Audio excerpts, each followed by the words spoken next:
Y'all, lighting the fuse here again at youtube.com, I guess, for the time being. Hamin Media Group, and also Ben Hamin, Mr. OVW, if you will, channel.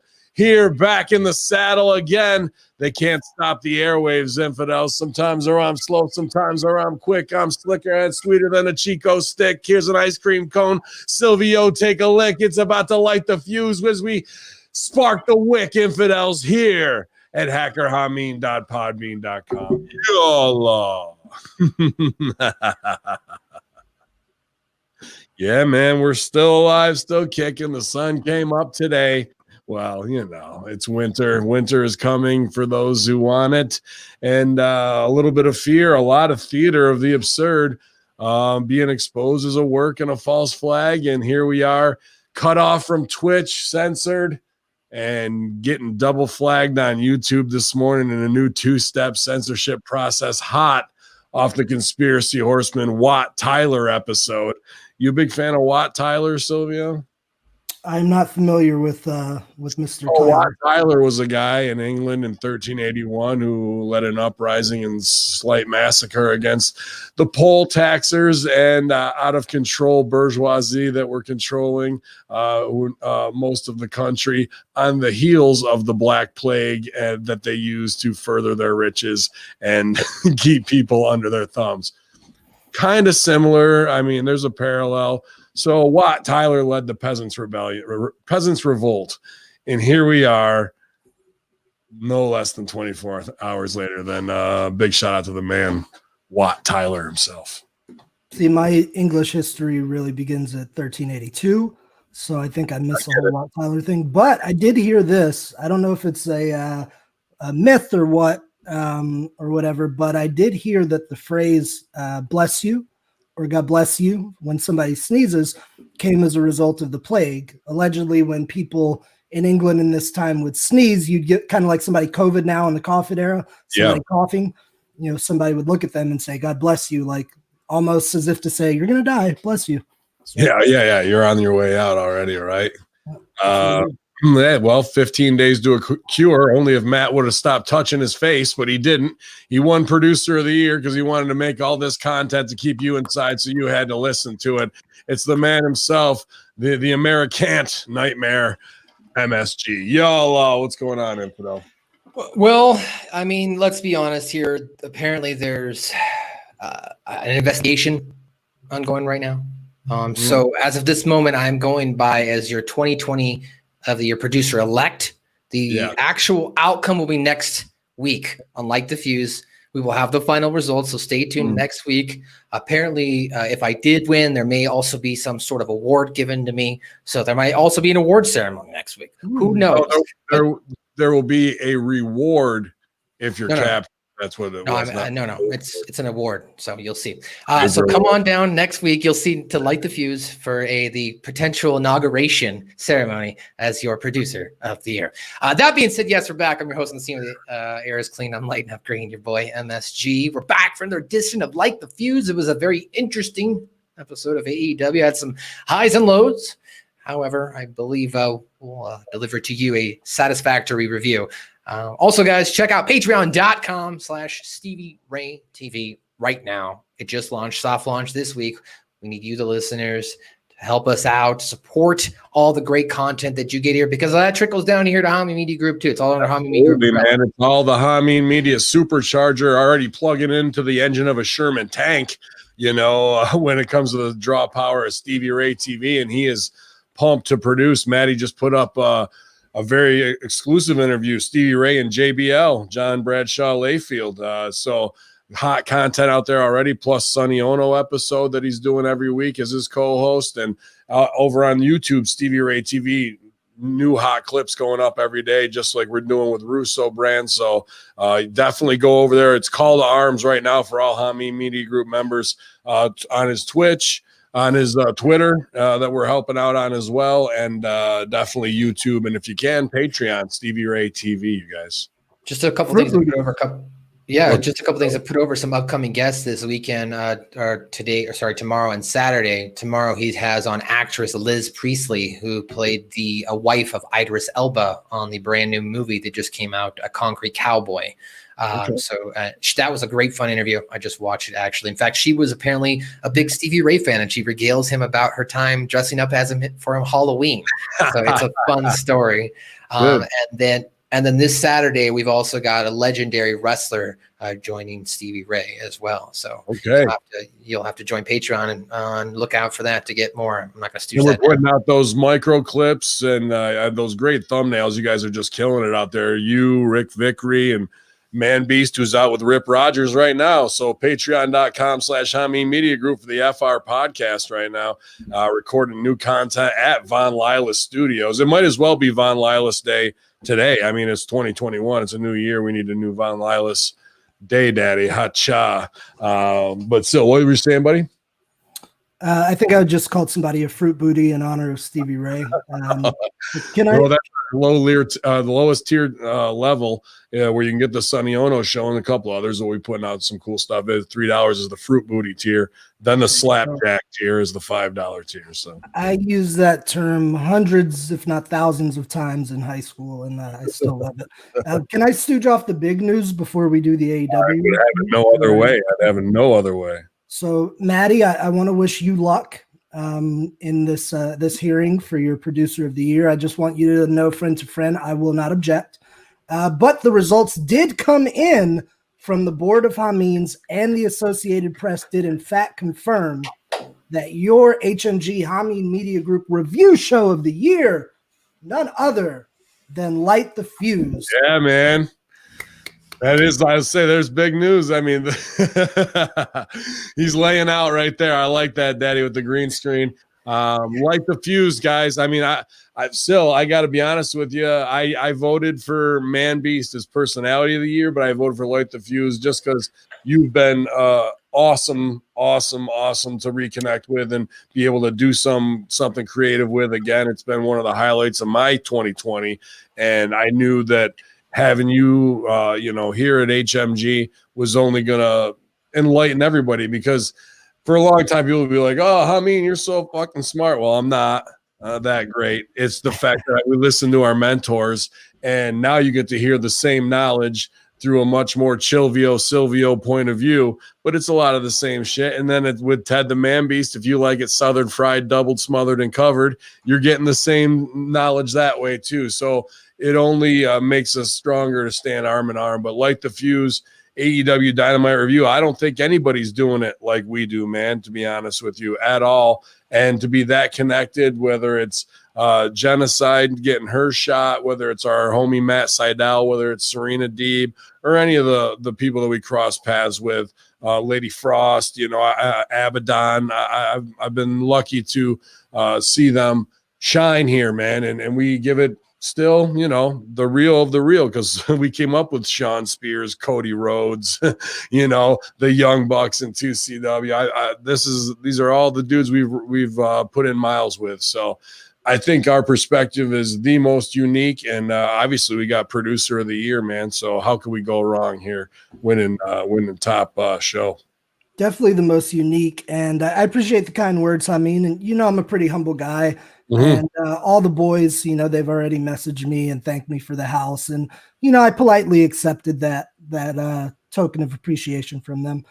Pretty much everybody on HMG, with the exception of producer-elect Matthew Schaffer Gage, but it's life's too short to really hold grudges. So, I guess I was thinking you today, and I thought about reaching. I shouldn't even be doing this on air, but it's whatever, man. I talked to you about this, and that's why I say things like I'm so thankful to be back with you and Beast on air, and hopefully Jamin soon. Gonna be working on JaminOlivencia.com redesign and some new shows maybe for him. So I'm excited about that in 2021 as well.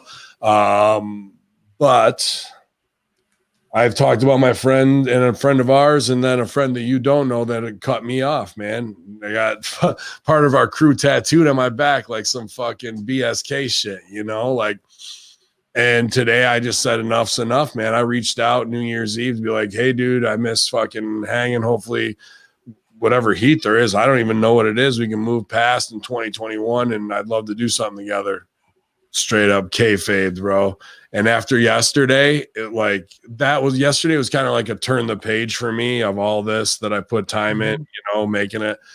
Today I got up and I said, enough's enough, bro. I'm not going to fucking let this take hold of me anymore. Just some silence, dude. Like, that's it. And this dude, I lived with him for 2 years in Chicago. And now, and in college, we came up together for 5 years. And now it's done, man. I'm just like, if he knows where to find me, I'm easy to fucking find. So enough's enough. Him and his old lady unfollowed on everything, bro, because he was the exact opposite of what he is now. He was an angry New York kid who fucking loves all that Opie and Anthony, hardcore humor. Sure.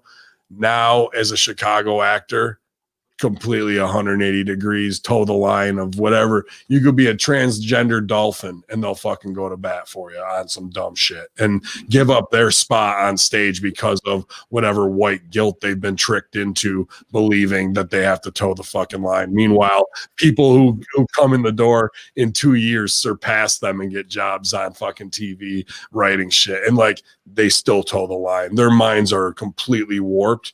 Doesn't mean I don't love them any less, but I can do so much in reaching out and being humble, and then you not wanting to say nothing when I know you fucking seen it. That's it. So in 2021, that's what I chopped one. I didn't even reach out to the other one, the one we know, because I don't need to have it happen twice. Well, I applaud you, Hamin, for doing that. It takes a lot to do that.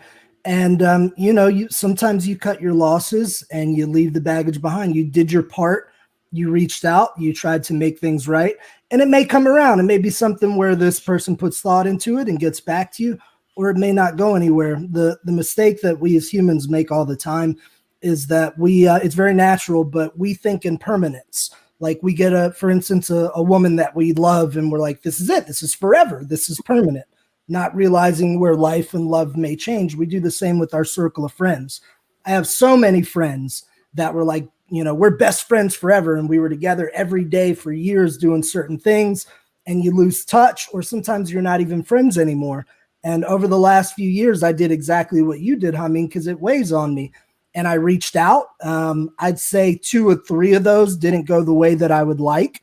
One did, but I accepted it. And that's what you got to do now.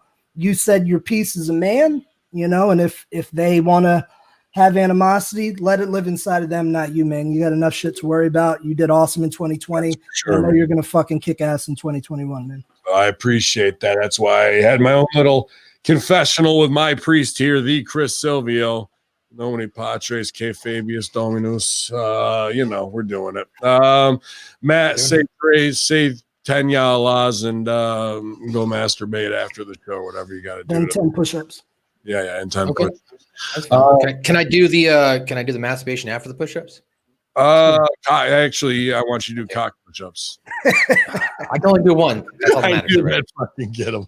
I knew they get one. That's right. Man, light the fucking fuse, Maddie. What's going down in the news, bro?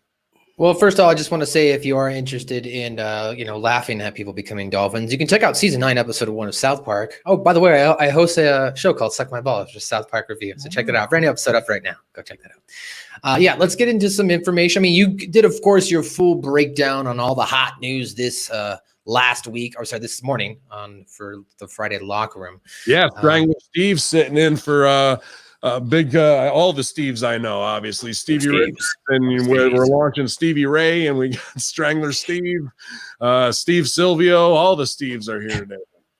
All the Steves are here today. Well, there was some information that came out. It looks like Impact Wrestling. I wanted to bring this up. I sent it over to you, Ben. They are doing for $110. It's called the Hard to Kill Celebration. It's a Zoom interactive call. If you register, you'll receive a T-shirt, a random signed autographed copy of something from the ring, some sort of 8x10 and something else, all for the low price of $110. You can You can hang out with some other wrestling fans virtually, and you can watch Hard to Kill. And I think there's some certain stars probably showing up. Rich Swann, the Good Brothers. Chris Silvio, what are your thoughts on the fans having the ability? And is that high of a price right now during COVID times? It seems a little high, but it depends on the value, like what exactly they're getting out of it. Like, do you know exactly how many of the wrestlers are involved in this, and what the fans are actually going to get out of it? Is it like kind of like a, yeah? What is it? Yeah, no, go ahead, keep going. Sorry. No, I'd like to know. Yeah, so the talent scheduled to appear is Rich Swann, Deonna Purrazzo, the Good Brothers, Don Callis, Eric Young, the Motor City Machine Guns, Tasha Steeles, and Kiera Hogan. So they get a $25 certificate to shopimpact.com, a randomly autographed swatch of the match used ring canvas. I guess they're swatching the ring canvas for Bound to Glory. That was back in October. Mm-hmm. And then they get exclusive Impact Wrestling social media profile picture frames.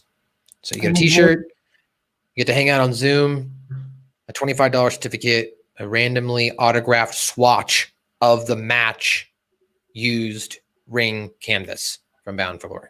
And you're doing like a Q&A with the stars that you just named? It just says, really, it's a 2-hour event. The Hard to Kill celebration will be held on Zoom and give fans the opportunity to ask questions directly from some of their favorite stars. Yeah. If you're an Impact fan, that's good value. $100 is a lofty price tag, but you got to think, you got to work with these motherfuckers. They can't have live houses right now, and they're giving you a lot of it. I think that's pretty cool. Little trivia for you, Maddie. Do you happen to know when the first time pieces of the ring canvas were sold as collector's items? I'd say it'd have to be maybe sometime 60s, 70s. Not to my knowledge, it was after. Do you know the trivia question? When was the first time that a piece of the ring canvas was sold in bulk as a collector's item? Oh, bulk. Okay. I gotta go probably by like WrestleMania 5. If not even before that in the 70s. I can't believe they came up with that as a trick. Yeah, that's what I was thinking. I was thinking NWA would have done that back then all the way. They might have. We'll ask Rip about it, see if that goes back. They may have done it.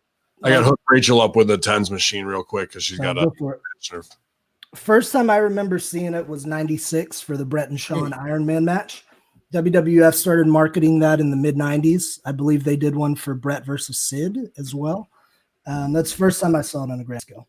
But yeah, that's a decent deal, man. If you're an Impact fan, I'd go for it. You get to hang out with the fucking Good Brothers and get some cool swag. So why not? Interesting. I just don't know. It's just interesting where we're at now with, I guess, these day and age, if you will, these uncertain times that Zoom, the interaction, just the connection over internet technology is profitable in that way. I still find that to be very interesting at times. Maybe just because I grew up, obviously in a different era where the computer wasn't as interactive. I would have paid, of course, at a young age or even in my teenagers, and I did to go to an autograph session or go to an event because you get that face-to-face interaction, that moment. Now, I've never been about taking the pictures or getting autographs personally. It's just more like I want that memory, right? So but the cool thing about the technology is now you can, I'm sure they'll probably even get a recording of the call or something like that so they can keep it too and whatnot. It's kind of just hanging out of your house and you're having these weird connections, even as we do now. We build these relationships and stuff like that with each other. It's very interesting where we're at nowadays. Should, and they could probably record it themselves too on their own, whatever device they have. Right. Oh, one more thing, since you brought up the territory days on the mat. So I don't know if you knew this or not, but I'm going to say it was very unlikely that the territories did sell pieces of the canvas. So territories used to run weekly. For example, Memphis ran the Memphis Coliseum every week. And there was always a ring in the facility that was either set aside like in the loading dock or it was always set up. And they never clean these fucking things. Hamin can probably attest to that. They never clean the rings that were set up. And then the ones that they traveled to spot shows or house shows, as we call them, God knows when the last time it was washed. There were some rings that I've heard territory guys say the canvas wasn't touched in 20 years. Like nothing. That is what it was. Dude, fucking the word. I don't even know if you were there yet, Sil. This is right when I first moved there because I think you guys came like 4 months behind me, maybe something like that. Yeah. So right when we moved there, and we're going into summer, the first Six Flags Summer Sizzler series. I moved in March, I think, and fucking. We're getting all the shit out to get ready, and Danny wanted everything washed and clean for Six Flags, dude. They had a fucking, from last year's Summer Sizzler series, a fucking Boogeyman match with the fucking worms and shit and everything, dude, all over. Like when Boogeyman was at the peak, worms all over the fucking ring in the middle of August in fucking Kentucky. They just rolled it up, put the fucking thing away as a rib, and fucking somebody's going to get ribbed to fucking pull this out in a fucking year. It was me, Power, Beast, the Chairman. It was the worst, bro. I want to gag right now thinking about just how it was bad, bro. It was bad. Like, just smelled like a dead body in there, man, from all those fucking, and there was all this shit. Like, they did a slot bucking and all that on there. It looked like a murder scene. We just fucking had to throw it out. Roadkill's like, get rid of it. I would say if I had to guess, if there was some sort of historical analysis somewhere, I would guess it would be either from some sort of AWA event where a piece of the canvas could be sold, or something like with the Von Erichs out in Houston. I was going to say Von Erichs or Lawlers had to do it, or else Mike Graham Georgia, had to do it. Memphis. One of those three had to do it somewhere. Gagne and AWA, I think, would be the closest one to it. Okay. But it's like that to this day for fans listening. Most of the canvases you'll see on non-televised wrestling events are filthy as a motherfucker. People seldom wash these things. We clean ours every session before and after at the dojo because we care about stuff. But man, sometimes I'll be in a match and I got my face down selling on a canvas and I'm just like, what the fuck has been on this? You always sell with your head up, so. Yeah, man. Sometimes it's unavoidable. Like the time you guys try to camel clutch me. Well, somebody had to do it. Somebody had to do it. Well, guys, that's your history lesson. Go ahead, Maddie. Give us some more news. Let's get into some AEW news here. We'll start with some numbers there. Last week's numbers, I think I saw, was like 978,000 compared to the 600,000 or 700,000 for NXT. That, of course, being based on the Brody Lee tribute show. Now, with that in mind, of course, the numbers are going to be a little bit more inflated this week when it came to YouTube. So I didn't go through and get all the averages, but I did go through and look through the 17 videos and see that they had a total of 10,900,000 views. So 10.9 views, 10.9 million views. That's their highest ever, isn't it? Ever. Yes, because two of them carried them. That being, let me pull the numbers back up here. One of them was the conclusion of the AEW show. That video got 3 million views. And the opening, the 10 bell salute, got 2.7 million views. So there's your 5-6 million right there. But still, between the other tributes and videos, 4 million views there as well. So if you wanted to give you an average of 4 million views over 15, there you go. So I'm not a math wizard right now. But that being said, a lot of views. And of course, we'll see how they did last night. They tried to, I guess, do a couple different things. They basically pulled a lot of tricks out of their hat last night with the crossover and Sting and Young Bucks and some stuff that went on afterwards that wasn't really shown, where they did the too sweet with everything, or at least it cut out on my feed. I don't know if it cut out on your guys. I saw it on cable. We got the too sweet and went off. So it cut out on yours too then. Okay, yeah. It cut out on mine. So, so that's how they went off the air. But yes, will be interesting to see how AEW's ratings reflected tonight. Did you guys have any other comments before we get into the show itself? No, I think it's been kind of a quiet news week on the AEW front. Did you see the AEW promo on Impact, Sil? No, I Khan one? Yeah, so Khan had the biggest pop on AEW on Impact, bro, in my opinion. There's a lot of good on there, but so we get the third installment of the Khan heel promo where he's like talking shit to Cyrus and D'Amore and whatnot, and he's got 2021 glasses on. It's fucking their New Year's party, like they're partying. Him and Shivani is with him, and he goes. He goes, and I might just buy some more airtime on Impact Wrestling because my grandma sent me a Christmas card with $100 in it. He fucking stuck him, and I wasn't ready for him to hit the joke, and he fucking nailed it. But then at the end, he's doing the go home, and they're doing the whatever, and Shivani starts reading off the teleprompter while he's saying the line, like very slightly. If you go back and watch it, like Shivani starts mouthing the words, like he can't stop himself. And I'm going, why has anybody even got a teleprompter to start with? Like, you can't remember your promo or whatever, but like, dude, it popped me. It was pretty fucking funny promo. So, to sell for the guy a class act last week and what needed to be done this week, instead of looking really like a fish out of water, he found his voice a little bit in one joke, and who knows where it's going to go, but I know where it's going to go. It's going to go to Cyrus versus Khan in some fucking weasel suit match is what it's, that's where we're going, bro. I think it'll be team versus team of some kind with them representing. Team guys, sure, of course. In the end, I've done all these. Still, I'm the manager too and turned wrestler.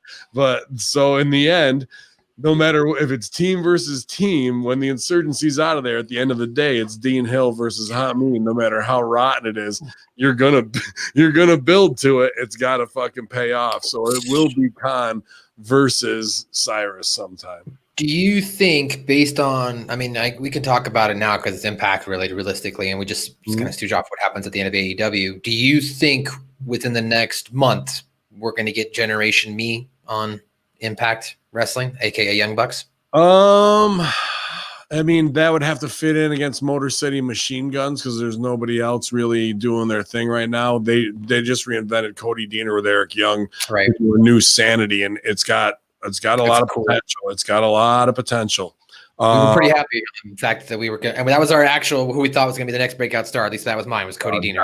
I sent him a message and let him know, and he was appreciative. Not to stooge off his shit, but I wanted to let him know, man. That was an impressive fucking Khan popped me, but Deaner's performance stole the show. There's no doubt about that. If you watch Impact this week, Cody Deaner's reinvention was A+. And Impact did a great job with it, but it was Deaner's acting. But if we could have gone back to old WWE when they gave a fuck, I would have loved to see that insanity. That would have been under WWE production, would have been woof. Forget about it, man. That might have got them the Emmy they wanted. But sorry, your question again on Generation Me, Young Bucks, Impact. Yeah, why not? Why not give it to them, man? Why wouldn't? They're both teams are kind of getting past their prime on their bump card for how many punches. It's 2CW Dream booking. Give it to them, and I give it to them in both places. That's just fair. You know what I mean? You do it in so like that. Best of 3 and on a pay-per-view or something. Yeah, I give it to them in both places. You do part 1 on Impact and part 2 on AEW, not vice versa, because the rubber match on pay-per-view. I don't even think you need to do a rubber match, dude. No, I think both of them. You have 2 matches. One happens on Impact pay-per-view. One happens on AEW pay-per-view. Oh, I see what you're saying. Okay, yeah. Mm-hmm. Gotcha. That'd be cool. I don't think we'll get Generation Me. I hope not, at least. I assume they'd go over as the Young Bucks. But yeah, I would say with pretty much certainty, you're the only one. I disagree with that. Do you know how much they would fucking make just on rib merchandise with new Generation Me shirts showing up there? For that alone, it'd be worth the payday because the Young Bucks supermarks will have to have that fucking shirt from Pro Wrestling, from Pro Wrestling Tees. And I'll buy that fucking shirt in a heartbeat, bro. And the thing is, I would do it opposite. I would I don't know, because the Bucks are champs there, even if it's non-title. I would say you have Motor City Machine Guns go over on AEW and you have Bucks go over on Impact, or vice versa, whatever it is. Right. But then do you have Motor City Machine Guns go over the tag champs on their own show? That's a rough look. Unless are Motor City Machine Guns champs over there now? I don't know. You watched the Good Brothers. They came out last night. With the title. Motor City Machine Guns should go over on Good Brothers to start the heat. Now that Bucks are back with them, Bucks go back over to avenge it. Bucks beat Motor City Machine Guns, the Impact champions, on their own show, and then the fuck you is for them to do it on theirs. That way, both sets of titles are protected and fucked over equally, and each team leaves 1-1. You could come back 2 years from now and do the rubber match and the big payoff and something else completely. That's how I go with it. I'm just saying, I was a big fan of course, I've been watching Impact since the beginning. So I was a big fan of Generation, because even as a young teenager into my young adolescent markhood. So, Anyway, I got some breaking news here, ladies and gentlemen. Breaking news. Colin Weissong has just informed me and us in our private chat room that he has concluded recording with brand new hosts that are coming to hackerhumming.podbean.com. Sergio and the Vet. They have just recorded the next level review. It's been concluded, and Colin Weissong will be editing that up. So look out for that on hackerhumming.podbean.com. We got more veterans joining Hacker Humming. That's crazy. I was kayfabed on that. Now that kind of scares me that I'm getting kayfabed on this kind of shit here. I might have to crack. I was kayfabed too. I just read the chat room. chat Sergio and the Vet back in the studio, man, for 2021. I wasn't sure. The Vet was had some things he had to take care of, as most veterans do. He's not gonna go off to war until he's got everything lined up, ready to go. And Sergio stays sexy. So 2 more of my OVW brothers and Sil's OVW brothers to tell you what they think of the developmental territory there, man. What do you think about that, Silvio? I like Jamie, the Vets. He's a sweetheart of a man. We got along very well, but I cannot in good conscience refer to him as a veteran. This is not the case. It was a gimmick. Sergio was a hell of a talent. I loved working with him, and a real nice dude. So interested to see what they come up with. Good stuff. That just goes to show you they didn't even win the 2020 6-star search, but they're so damn good. We had to hire them anyway. So anything and everything can happen here at hackerhumming.podbean.com. Yeah, man. They've worked with top guys too. Chris Cage was Sergio's tag team partner, and obviously he was a tag partner of Trent Beretta in FCW too. So, Trent, as we'll learn, Trenty Locks is on the shelf here for 4 to 5 months, man, on the show. That was probably the thing I liked the least on this show. I was to find that out. I was like, oh man, as that guy has money written all over him. And I liked kind of, even though I know we're jumping ahead here, how Rusev shot back on him, saying that, he wouldn't be shit if it wasn't for Trent being there and their little leader. And then they set up this match for him to be his young boy afterwards. I think that is fucking great. I cannot wait for him to lose that match and be Rusev's young boy. That's a good quality storyline to start with 6 to 7 weeks of unique creative opportunities until even longer than that if you want, 90 days, and then Trent comes back. You know what I mean? Or you can do 100 days if you want and be right in the pocket. And when Orange Cassidy has to pay something off and he's getting killed by Rusev, here's Trent out of nowhere. Best friends forever, up on the fucking heel. I would hope, and again, we're of course jumping ahead. I would hope that if he's going to be working with Rusev more, I would hope that Rusev's athleticism and natural ability to eat right and work hard in the gym, those type of habits can maybe lend over to Mr. Chuck, as he definitely, all he needs is drop about 15 pounds. And people have said that about Chucky P for years, bro. He looks like a dude. He's got some weird Eddie Haskell quality about him. I may be way dating myself with that reference, but like, I get it. Yeah, like he's a good looking dude. He can fucking get over, but he's a complete. You just feel like he's an asshole when you look at him. Like, you know what I mean? And they make the best friends thing work. And that's what, same thing Eddie Haskell on Leave It to Beaver was. So, but I don't know if it's Chuck just not disciplined to do it. I'm nobody to tell anybody to be like, oh, look at your body. But fucking, that's the only thing he's really missing, dude. And if he could fucking do the transformation, which is nothing more than work, it's not like, that he's inept in the ring. The guy can do all the flips, AEW style shit you want him to do, all the indie fucking and stuff. He can wrestle. Yeah.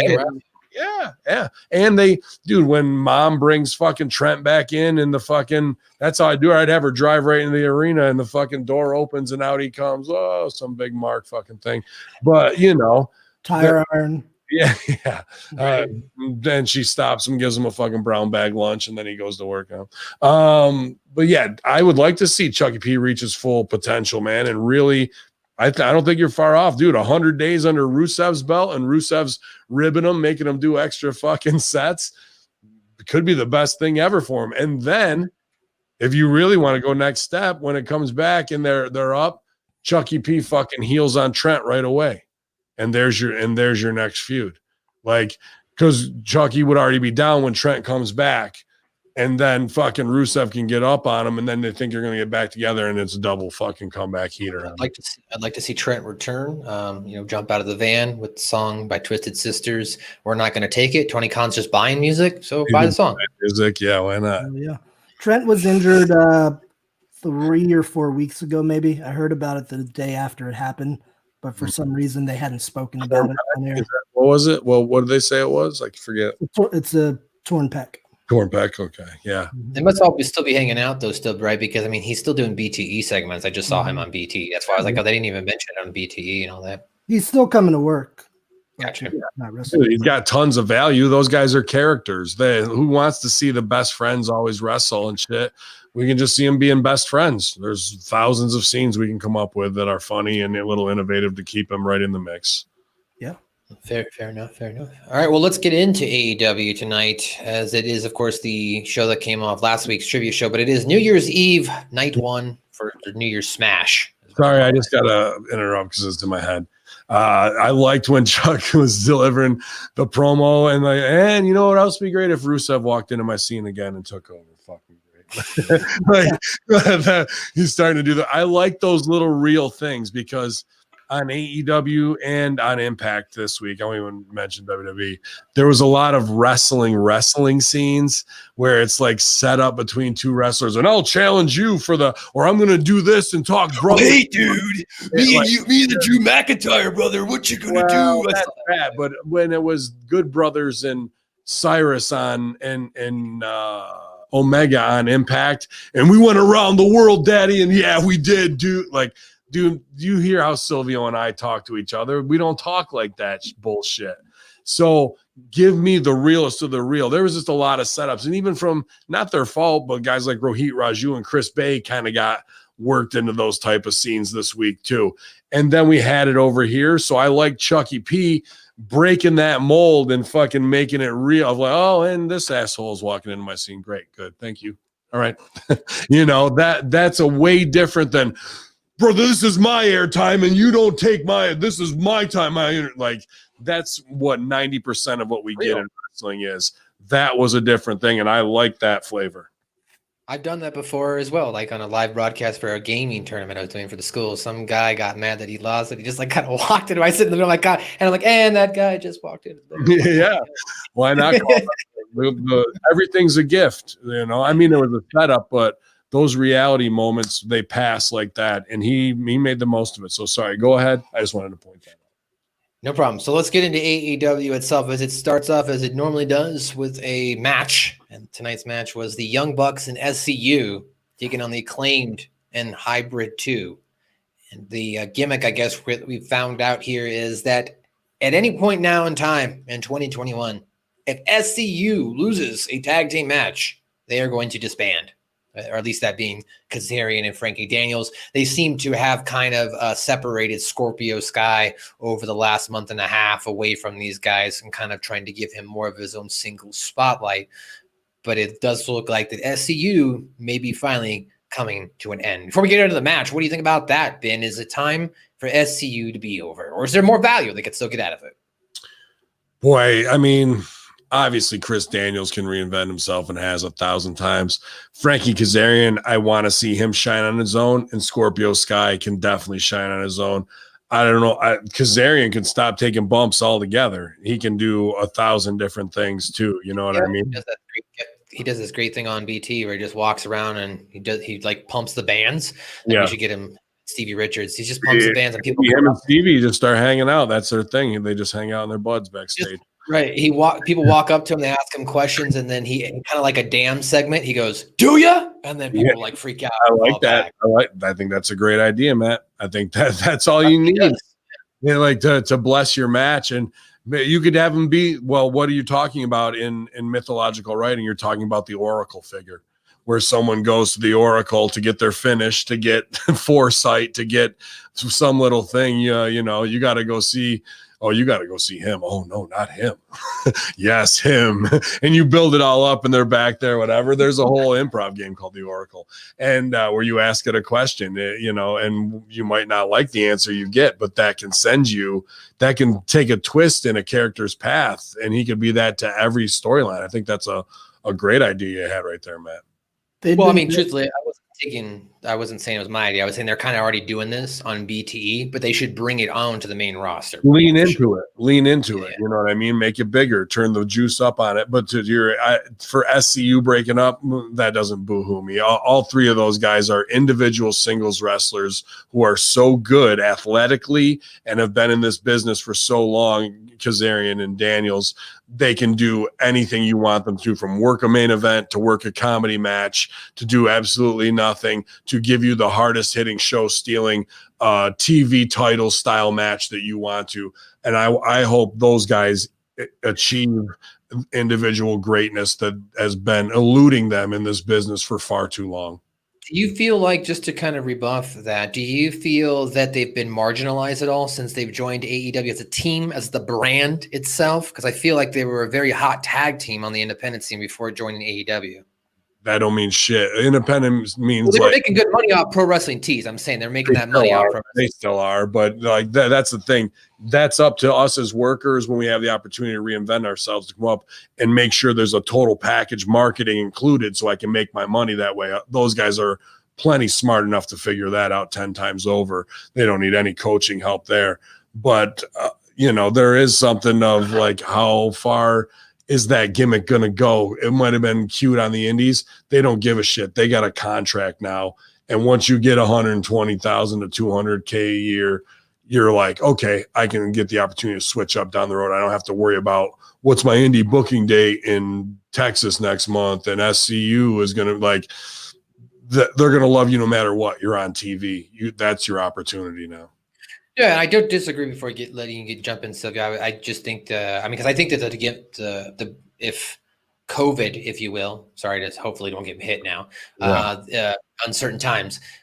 If we're in those uncertain times and they're not going to be doing a lot of house shows and traveling, it would make sense for them to not kind of play this California gimmick anymore, because really they're not traveling now, right? I mean, it's just right. I mean, what? Who gives a shit about that anyway? Like they're dressing. Well, the AEW fans do. I mean, I know you don't, but I'm just kind of giving you the perspective of the marks. The reason that they like it is because it was indie cute, and they're gonna like anything that's non-mainstream indie cute. That's what the fucking AEW's base was built off of. Absolutely. So those guys are veterans playing to that crowd because they know that's where the money is, not because they believe that he's fucking Freddie Mercury and they give a shit about Southern California. Like, that's just a little cheap gimmick that they know they could get the indie marks doing whatever and singing along, because those guys are supreme workers. They're not, you could call them whatever you wanted to, man. They wouldn't care. Award-winning anchorman Silvio, your thoughts, sir? I'll give deeper thoughts after you go over the match, but they kind of slid a bit after they lost the tag titles. They had a great early run, then we didn't see much out of them. So I have some ideas that I think come off of this match that we'll get into. Whatever happens to SCU is going to be dependent on how the company decides to book them from this point forward. They just haven't been booked. So what the fuck are they going to do? You're not booked. What are you going to do? Yeah. So, I mean, these guys, of course, like as I mentioned, this is essentially 2 tag teams, so 8-man tag, 4 on each side, with TH2 and the other team, unfortunately, taking the loss here. Sorry, TH2 and the Acclaimed taking the loss here. The Young Bucks and SCU pick up the victory. The match ends immediately after Meltzer driver on Jack Evans for the pinfall. And then afterwards, immediately Kazarian is on the mic and says that a few weeks ago, I said when SCU loses in their tag team match, we would be done together. He says that won't be happening on his watch. So it sounds like they might actually be rebooting SCU too as well, Silvio, to maybe your thought, and maybe they're going to go on some big streak.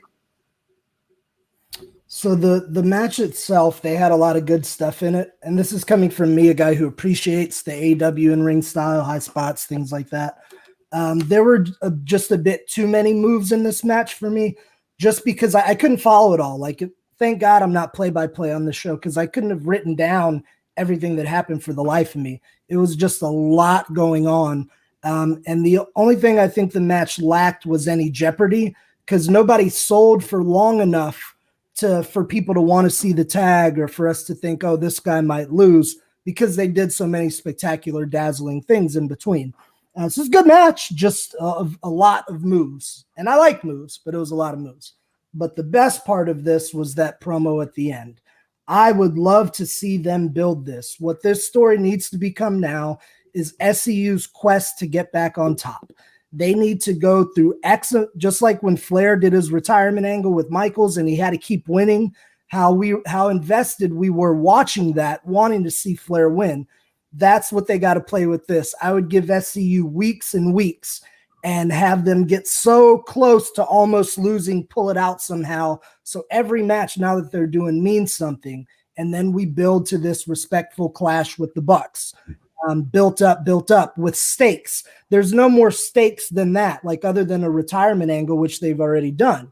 So you got two outcomes. You either give SCU the belts and have a happy feel-good moment and figure out what you're going to do from there, or they lose the big one after all that. And Kazarian, who's been doing the anger management stuff on BTE, maybe that's when we get the turn on Daniels and we get a really good singles program between the two of them. You could literally split 2021 with that. Half the year they're doing this tag shit and it culminates in the Young Bucks. And then the other half of the year is them in their singles feud against each other. But that's the story I want to see. You're on mute. Do you think the match lacked any psychology? There was a comment here in the chat room, Silvio. No comment. Okay. To hate me, bro. What'd you think? Yeah, I mean, just a lot of high spot and no sell stuff to do, back and forth ping pong. I liked when he went for the Arabian facebuster moonsault and they grabbed his legs and hung him upside down and then fucking whacked him. But that was about it. I mean, a lot of these matches are just doing too much in the first spot. I don't mind them like what they're doing. I just don't like it on the card. You know what I mean? It blows everybody's shit out of the water. And that's where those guys are smarter and better than that. But there's also, I've seen veterans go, fuck it. they're going to do everything anyway. We might as well do it first. And once you're at that attitude, I'm like, oh, we got a bigger problem to fix. So there's that. I like to see high flying crazy shit too, but done at the right time in the right place. I think the way I don't care about BTE because I don't watch it and don't have time to what are their little side stories of what they're doing? That shouldn't drive the creative. The creative should drive those as the details. OVW is the main show. The trickle down is DCW to fill in the details, not that. And then the details might trickle back up to the main show, but it doesn't drive the main show. The main show drives it all. So they're not playing the right. What's that? I have a complaint about that later with Private Party. Perfect. So because they're not doing it that way, the way to get this over, in my opinion, I know some people don't like tournaments and all that stuff, but each one of these three guys is a singles guy. I would make the tournament to be the next TNT #1 championship. They're getting the new belt and all that. They retired the other one for -1 in Brody's memory. This is where you go with it. You then I'll go 12 guys to start, and each one of those three are in it. And as you get closer to the semifinals, all three of them are in it, and the SCU guys are going to have to face each other. And Kazarian goes over on Daniels, and then Kazarian has to face Scorpio Sky in the semi to make it to be the #1 contender for the TNT title. But that would be one of those Jerry Lynn, Rob Van Dam matches where both guys make each other. So no one's going to take an L. And then one of them goes on to become the champ, and then from there, the dude who lost in that, whichever way you would want to go, Kaz or Scorpio would be the dude chasing it. And you got a good 16 weeks of TV out of it all. All right. Well, moving on after that, we have John Moxley. He came out and he cut a promo after the commercial break and talked about how you might expect him to come out and complain. But he says sometimes you have to take it on the chin. You have to come out, not give an inch. He says he could go after Kenny Omega and that shitty used car salesman Don Callis, but says he won't interfere, but he will get even. Moxley will do it no matter how long it takes. He promises Kenny that he will beg for mercy one day. He will realize he crossed the wrong guy. So kind of a nice little foreshadow. And even I thought that while, whether you agreed or disagreed with the matches, they definitely set up good threads here, I thought, with both the Young Bucks and Jon Moxley, because I didn't expect them to come out at the end. We'll get there later. So they set them up in there. I felt like a good babyface type role. And then we ended up seeing, well, we're going to kind of see a tweener, I guess, with the Young Bucks later. We don't really know. So I like that. And I like this promo. Mox is pretty passionate, as he usually is, cuts good promo. And I think that kind of puts to rest the question that Mox is leaving, because everyone keeps speculating that he's talking to Vince McMahon, pal, and he's going to go back to the WWE. But it doesn't look like that way right now. It looks like he's setting up for a new program, and he's here to stay at least for the next month or so. So yeah, what did you think of this promo? He did say at one point, "I'm not going anywhere" in the promo. Exactly. Whatever that means, So I'm not sure. Probably cut that out. Cut that shit out. It was a tremendous logical promo by Jon Moxley, who continues to be, in my opinion, one of the best promos in wrestling. 2 golden rules for baby faces. So listen up out there. Number 1, never complain. When you lose, don't complain, don't blame, and never back up, never backpedal. The only direction a babyface moves is forward. Moxley gets this and understands it. That's why he could play the badass babyface that Hamin likes to refer to as the James Dean style babyface. He didn't come out and bitch. He got fucked over. He didn't come out and bitch. He said, "All right, it happened, but guess what, motherfucker? I'm going to get my revenge." So well done. Babyface fail and fall down. Them dusting themselves off and getting back on the Harley after you fucking laid it down that's what the hero does. Like, they don't sit there, cry, piss, and moan, and that's what his character kind of exemplifies. Baby faces need to get beat the fuck down. That's what their whole job is to sell, but they got to get up. That's where their money is. Go ahead, buddy. You take the good, you take the bad, take them both, and then you got the facts of fucking life right there. That's it. That's it. Yeah, no, I like this promo. Really, I like this promo as well. I thought the sentiment and the message itself of you're just going to fucking get, hit on the chin. What the fuck are you going to do about it? Are you going to piss and moan and whine about it? Or are you going to get back up and you're going to come back stronger? So I think that's just a good message that you can take into 2021. Everyone got knocked down, rise up.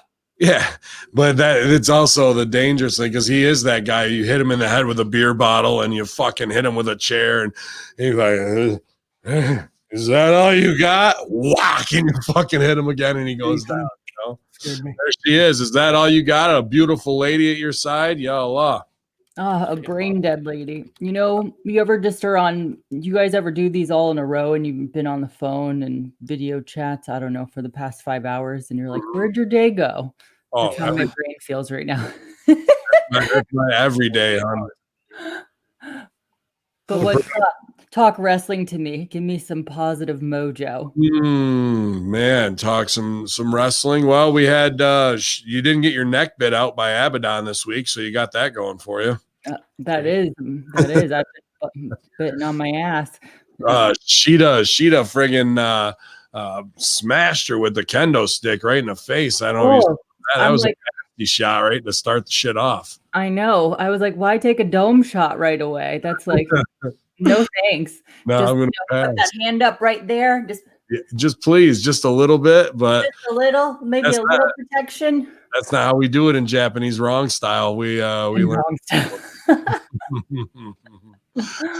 So yeah, no, it was interesting, and I'm looking forward to Ty Conti. I thought she cut a little good heater promo, putting herself over as a blue belt and a black belt, and now Serena's got her hands full. So will traditional wrestling style be able to handle Brazilian Jiu-Jitsu? I'm interested in seeing how that's going to go. Definitely interested in seeing that. You're right. She did talk about how she's a black belt and a skilled fighter. So I'm curious how Serena's going to combat that and watch how they interact together.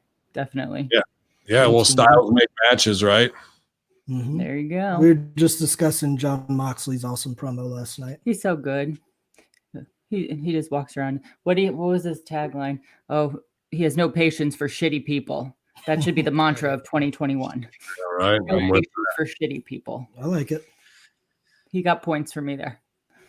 That's all I remember from the promo. So, do you think he had happy feet, though? I mean, I get the camera can follow you, but he was all over the ring. And to me, that's, as I'm not saying you've seen me ground junior performers. He has the ability to move around, but his energy is too much, and it's pushing him out instead of him focusing it through his promo. Yeah, he did a good job, but he could eliminate just a little bit of that energy and movement and focus it back into energy and character. I think you're going to see to me last night, he was only at about 75% of where he could have been on there.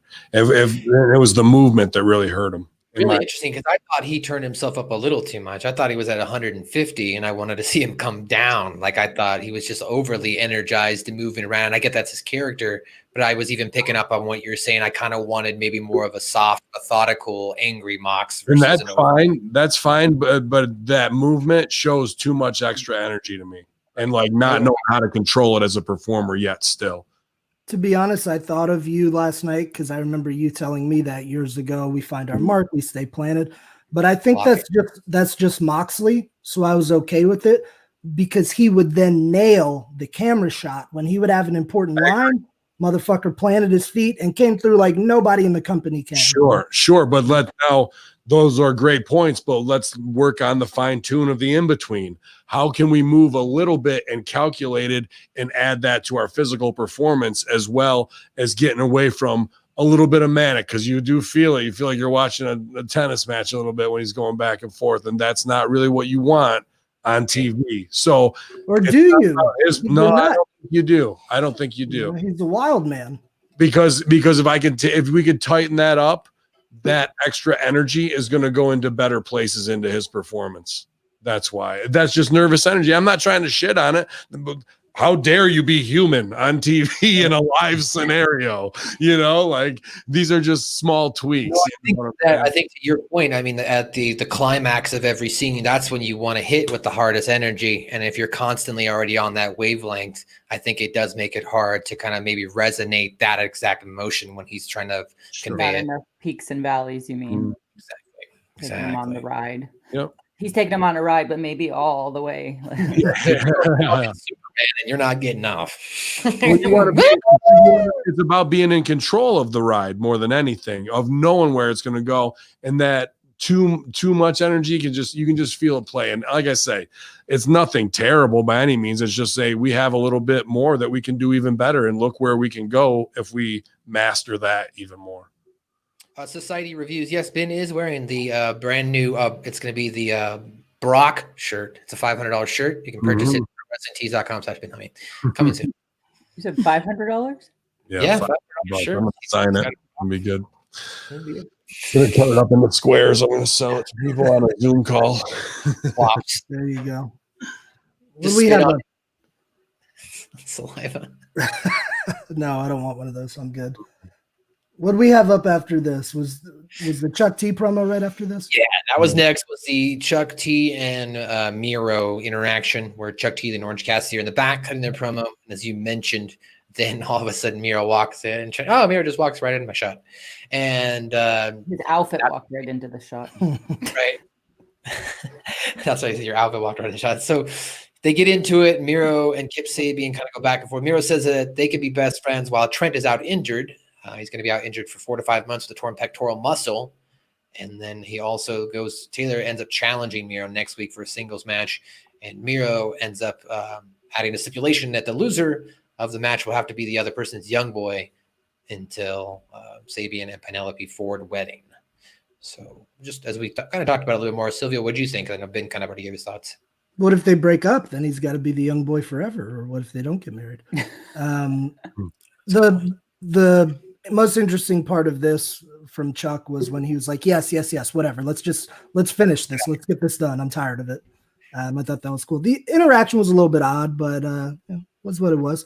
But I am, like Hamin brought up some good points about the potential story. So I'm now interested to see what happens and what stories we can tell with Chuck and Miro. Everybody's interested in the shirt. Even still off camera said it's from Hogan's store in Clearwater. It's just the NWO. Yeah, so life. Only available there, I guess. But yeah, man. Force order on Hacker Hamin. Brand new episode right now, number 94 on Hacker Hamin. Yeah, new Force Order, best affiliate show of the year as well from Super Producer. Super producer, that's me. Anyway, we can talk about the next segment here with the next match, which I was very excited to see. My match of the night. We got Jake Hager taking on Wardlow. And I will tell you that I was a little peeved to start this match off, though, and they didn't even do anything. In fact, Jake Hager and Wardlow technically didn't do anything themselves that got me mad. What got me mad is they flashed a graphic from Jake Hager that said his final 2020 record was 12-5. And I started thinking, I didn't know Jake Hager was in 17 matches last year. And then I also started thinking, you also had him lose 5 times? And also, I've never seen him lose on AEW. So that made me mad that I went, wait, you're 12-5? Where are all these matches come from? Probably on Dark or in tag matches that they're not advertising to me and they're just putting at the bottom. I don't know. I just was a little peeved. Tags. I know he lost to Moxley, but I can't remember him losing any other singles match. So they must have included tags. Yeah. Because he was out for a bit because he had his real fight, like the real MMA. Like for a guy like Jake Hager, that's a highlight reel. Like you can put a 2 to 3 minute highlight reel together every week and just throw it on AEW. Here's what happened on AEW Dark. Dun, dun, dun. Like I can do that for you. Hit me up. I'll charge you. You got enough work to do. Stevie Ray TV Patreon. Yeah, dude. Hager shouldn't be losing. Should not be losing clean. The guy is undefeated in Bellator. Until he's beaten in Bellator, he's not beaten in professional wrestling. That was the thing that made me keep him strong as fuck. He's the real crossover. He's the credibility on the show that makes everybody's phony wrestling that much more real. Because when he wins with phony wrestling, and then I win with phony wrestling, it makes it real because he goes and fights in the cage and whips somebody's ass. If P then Q equals true. Let's go back, okay? 10th grade here. That easy in that postulate. So for him to lose to Wardlow last night was the wrong choice in booking. I say we have a lot of choices. That is a wrong one. Like there's better ones for sure to end that where both of those guys stay strong because people want to see those two bulls go at it again. And it's not to trade back and forth. Got a lot of action going on over here, boys. I thought I was upstairs in my house. I was like, what the fuck? Yeah. Somebody got into somebody's food bowl and they did not like it. Or else the Amazon guys here, one of the two. But yeah, so I think this was a very interesting match of what I want to see of two really great properties that AEW has on their roster, but no way should have been a clean finish on Hagermeister. Well, let's break that down here. As you mentioned, we had Jake Hager taking on Wardlow, two giant behemoths. And while you might not have, I guess, liked the outcome, I actually liked the outcome because I thought it popped me. It was an upset. I did not see Wardlow winning, and even they kind of put that over on the post commentary as well. So for me, it was new, it was interesting. We talk about quote unquote the records, whereas in this case, I was a little bit happier because Wardlow has a good record and they've kept him strong here in his matches, and ultimately he wins with the F10. I will say, I'm not a wrestler, so maybe you guys can tell me or not. The placement of where Wardlow pinned Jake Hager so close to the ropes, would it have made sense for a veteran like Jake Hager to put his feet up? Should he have moved him into the middle of the ring or something like that? I don't know. It's a knockout finish. So you are right. You want better ring positioning. And even Jericho goes, get him away from the ropes. Oh, he did, which he really just hooked the leg and didn't pull him. But Hager knows it's a knockout finish and he's not going to do that. And I thought because of how close he was, it might be a falsie, and then we get a run in and something fuck over the match MJF style, but we didn't. And a clean finish is like, oh, great for one show. I felt the pop on it too. But long-term business-wise, Wardlow winning just hurt pro wrestling on the whole show. Not just Jake Hager. It hurt pro wrestling on the whole show. Hager is the credibility. Hager is undefeated. Now pro wrestling can beat reality. And now it doesn't mean shit because we know Hager's only playing wrestler and he's a real fighter. See what I'm saying there? Yeah. I mean, it's not like, what are you doing? Because it was a pop at the end. And if it's just for a wrestling crowd, but they miss the bigger picture of Hager's value to the entire brand. Right. I guess if it was like Hager's last match or something, loser leaves town kind of match, maybe would resonate more with No, not until Hager loses in Bellator should he lose in wrestling, bud. Okay? Because when he's beat in reality, then he can get beat in phony world. Do not beat him in phony world because he is the reality that is in phony world as undefeated. That means Wardlow should be able to show up at Bellator and whoop everybody's fucking ass. Now, if that happens and Wardlow does that and that's his next fight, I'm all for that decision. But short of that happening, it's not the right booking decision, bud. I agree with you for the MMA part of it. I like the match. I'll start by saying that. But That's great. It did feel a little bit odd, and I was thinking, like, I wonder how Bellator feels about Hager losing, because those same thoughts did come through my mind. AW gets themselves in a lot of situations where they're in matches where it's too risky to book necessarily. This was a really good match and a match I wanted to see. When it happened, I didn't have a problem with the finish because I felt like they were further establishing Wardlow. But in the back of my mind was that MMA thought of, how does Bellator feel? Should Hager be losing? Maybe they could have just chosen a different direction and had some choose a non-finish, bro, or something where both their shoulders are down. That's good too. I agree with gets the win. But the match was hard hitting. This was a good big men's match. A lot of times big men matches can be kind of plodding, where they're kind of milling about, lumbering on some things. But these guys are both athletic. They had one ugly part that was great, where Wardlow goes for a leapfrog and Hager's tall as fuck, and they kind of tripped up a little bit and went right back into it. He lined Hager over the ropes. Like, I like a little ugliness in my matches. They did that cool double clothesline. Two big heavyweights. They should be kind of like sloppy at times. You're big guys trying to fight. Yep. No. They did that cool double clothesline on the floor. That was the first bump of the match. A lot of impact. It's still here because I hated on Keith Lee for it too. You're 6'5". You don't do leapfrogs. You don't do drop downs. You're a big man. You stay on your feet. Keith Lee tries to do a fucking leapfrog over Drew, almost kills him because he's 400 pounds and he should not be leaving his feet doing that dumb shit. Then Keith Lee drops down to the fucking ground on the mat. A big man's whole fucking thing is that he's a big man. You have to take him off his feet to get him on the ground to equalize him. So now Drew should have just stopped and dropped a fucking elbow right in the back of Keith Lee's neck while he fucking put himself on the ground for no reason. At least here, was there a drop down? Did Wardlow drop? He might have right after that. But it doesn't matter.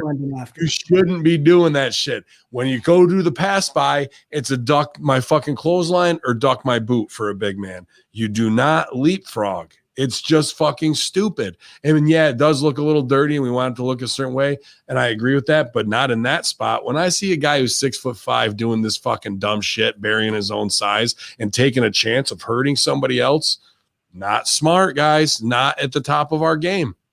We're just not playing at the top of our character's game. And we're not getting it. It's not unilateral though. I mean, like, I could understand what you're saying if it were me against Wardlow. All Wardlow has to do is stand straight. I run into him and bounce off.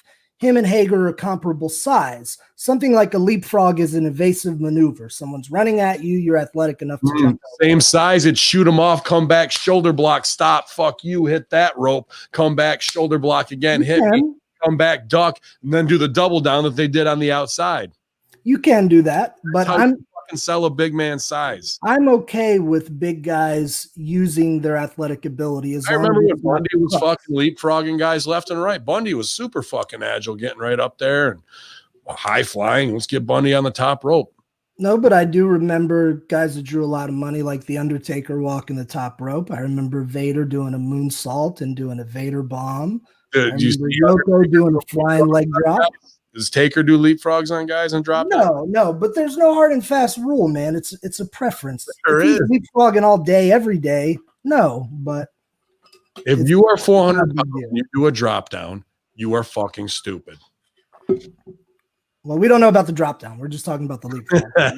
To conclude this, I thought it was the only spot. That was really the only time both guys tried to do any high flying moves in the match. So I thought, And it was, and the rest of the match worked so much better. And without that in it, it would have been even better. It was an 86. It would have been an 88 from old Professor Hamin. Went from a B to a B plus. Could have had it, guys. Just take out. I would wear it in red ink. Just take out the leapfrog. You guys would have fucking really been there. Keep working. We'll get an A next semester. So after the match, Hager's upset, but Wardlow sticks his hand out, and him and Hager fist bump, and they all fist bump each other. And looks like here we're gonna see a full unity now with the inner circle. So let's move on to the next segment here with AEW, and that was with Private Party. So this was my first complaint of the show, because they haven't really explained to you. You have no idea. So I'm going to explain. And I'm sure most of our audience who even doesn't watch AEW or listens to the show is not going to know. On Being the Elite, they've had this ongoing shtick with Matt Hardy as Private Party's mentor, manager, if you will. And Okay. in the latest episode, he told them that he should get something for being their manager, that he should be fairly compensated. And in fact, he went on to say, when I first started, he was taking 66% of, we were doing with PSA, he was taking 66% of our money and all this other stuff like that. So he's like 30% is fair, So like that was the gimmick on BT. So now we get to AEW. You've got Private Party here with Snoop Dogg, who really he only just shows up and puts down the juice so they can do the gin and juice joke. And that's it. He stood there for the rest of the scene with really no interaction. Matt Hardy came in, convinced them to sign the contracts. So there's your kind of BTE bleed over for you, Ben. What'd you think? Wow, brutally bad to have Snoop Dogg there, dude. And why would you have him do something with them when you got the rap kids to fucking do something with and get over with the world's greatest rapper? What the flying fuck are we doing right here, boys? I was looking forward to those kids healing out and Big Snoop fucking coming back with them. And if it was anything, it should have been Matt with those guys in the setup, Snoop there. Those guys walk in to try and sign the contract and test fucking Snoop, and it goes down right there, and Snoop goes over on them. Then they go out to the ring and cut the little whoop wop on fucking Snoop and their little thing back there. We didn't get any value. Snoop's performance is as embarrassing as Mike Tyson's performance. The two big and what happened to fucking Shaq? Shaq gets water thrown in his fucking face and he's gone. Okay, dude, could we get any bigger fucking names? Any bigger names on the planet?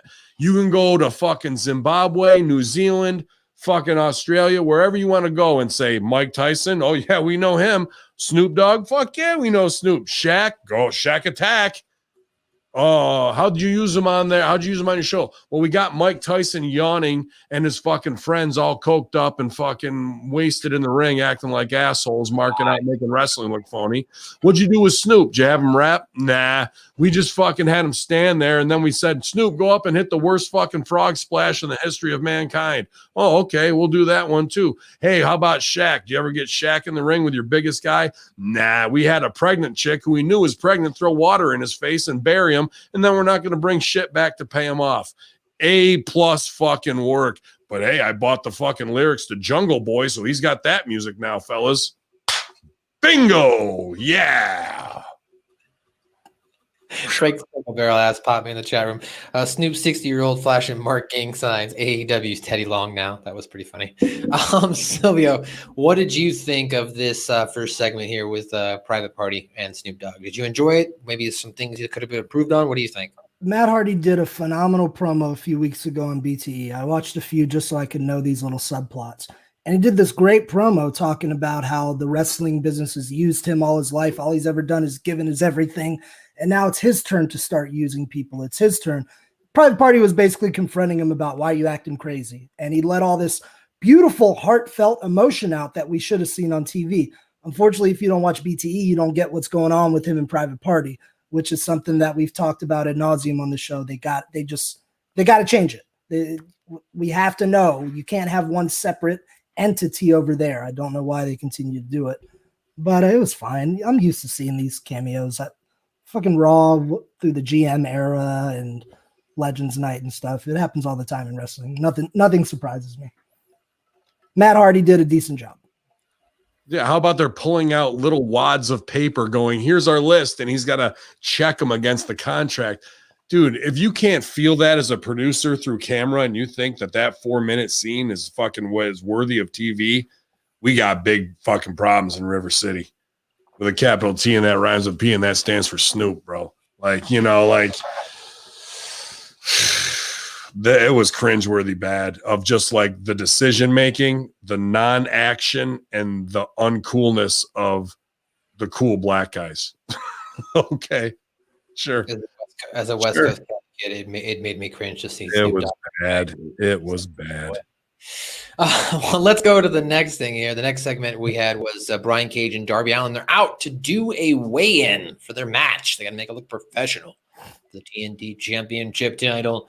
So Tony Schiavone comes out and tells the audience that Darby Allin has Tony announces that Cage weighs. I'm sorry, I'm skipping ahead here. So they both come out. They announce, of course, and show Darby Allin's brand new TNT Championship, which is in all black, which I assume was going to be the original one, but Cody just ended up continuing to use the red one as he liked it. And then, as we now know, it's retired and held by -1. So they do the weigh-ins. Brian Cage, of course, jumps up on the scale. He's 272 pounds. Jesus, he looked all of it, didn't he? Yes, he did. And Darby Allin hopped up on afterwards, and he weighs 170 pounds. So I just want to let you guys know that I weigh 169. I just thought you guys should 169 pounds. What did I weigh? 100. I really do weigh 169 pounds. I just thought that was funny. So 100 pounds he's got on him. And, of course, even Taz puts that over. Are you kidding me? Of course. Look at him and look at him. Like, he even points back and forth at the two. And then Taz starts complaining to Tony Schiavone because, you know, he made Cage go first. He's like, there's some preferential treatment here. And then eventually Taz says, this feud has been going on 6 months. Darby takes the mic and says that this feud has been 27 years in the making because he's been dealing with shit like and people like him his entire life. Taz then starts hitting the team. Taz is going to attack Darby Allin. He tells Tony Schiavone to pick up the mic and get the hell out of the ring. And Darby Allin picks up his board ready for a fight. The lights go out. Sting appears in the ring ready to help Darby Allin once more. And thus 5 people run away from 2 people again. And that's how it ended. What do you think of this pin? Yeah, I like a weigh-in much better than I like a contract signing. I'll tell you that much right now. Absolutely. What was kind of getting me heated, because not a lot of people know this, but I think still does, but I was a fucking skate punk for a lot of years until I hit my way too much growth spurt and my ankles were shot and I just couldn't anymore. But I skated hard for a long time. So the skateboard thing always has like some nostalgia value to me. And all I'm thinking of is, why the fuck does Darby Allin not have his own skateboard by whoever you want, Real, Alien Workshop, whoever's out there still? I don't know, Santa Cruz. Just talk to Tony. He could do it Birdhouse. I mean, why doesn't he have why does he have a Birdhouse deck? And like that should be, and he's got his new skateboard out there, official, available at California Cheapskates right now, or on AEWshop.com. The only way to get the Darby Allin, and he's got 3 skateboard decks, and when you put them together, they make one picture, and each of them are $69.99. Now you just sold $210 of skateboard decks to fucking kids, bro. Why is he out there with just a random skateboard is why I'm thinking. I'm going, this is the marketing opportunity of the century through this guy, and we're not even touching it, bro. Maybe he needs Matt Hardy to work on his contract. I don't know. We'll have to see what Snoop doesn't say about it, you know. I mean, who of the fan base would you say, demographic-wise, looks at Orange Cassidy and Darby Allin as their favorites? 30-year-old goth, people who are trying to still do cosplay and act like they're 15. Or little kids, the kids who all dress up like Darby and paint their face. So whenever we see a child at AEW dress as somebody, their dress is orange or their dress is Darby. Fucking sell that shit at Walmart. Tony Hawk eventually put his stuff at Walmart. Is he That's in the biggest Walmart? money opportunity. Yeah, mean, it's the come on. biggest opportunity in the world. They Then sell you the need AEW a toys format. at Walmart. Put it right next to the belts. All those little fucking finger decks and a whole AEW fucking Darby line where now there's an Orange Cassidy one, there's a fucking Serena one, there's a Lucha Brothers one. Phone and say, hey, we'd like to do a board collaboration with Birdhouse, AEW Birdhouse board. Boom. You know, if they only had a fucking chief marketing and branding officer who could do these kind of things. I mean, they need to think about trying to hire somebody to do that. They should think about it. Mm-hmm. That was Brandy. Isn't Brandy the chief marketing officer, branding officer? Oh, you know what? You might be right on that, Matt. You guys leave Brandy alone. She's with child. But I agree with you, Hamin. I like the in fact, I love weigh-ins. I think they should be done the right way more often. This time I'm going to jump on Hamin's side of the fence, one of those rare days. The Sting thing at the end of this, no mas. No mas. Can't have it. Can't have another week of it. We've done virtually the same segment. Well, now he's going to show up on the AEW podcast in no makeup to shoot bang bang. So, I mean, don't worry about it. So you don't have to worry about no more of that. Next time there must be physicality or something changes. He has to hit somebody or something completely the opposite of what's happened the last 5 weeks happens. Just it's too much of Sting comes out and then nothing happens after that and the heels all fuck off. Yeah, like at least this week they should have like started the beat down, like started to beat him down, and then Sting makes the save or something. Like it's just the same segment every week. I agree. Just running away. No ma. Just so they can go do what? Here's the value of them. The entire value. The creative doesn't mean shit. It's Sting. Now we're doing a parody of ourselves, 1995, and that's the value of them. They're good storytellers at AEW. I give them a lot of credit for that. So I just want to see them use that ability to change us, because even the fans, like the most nostalgic fans, they're not going to want to see it. They're probably sharing a similar sentiment right now. Yeah.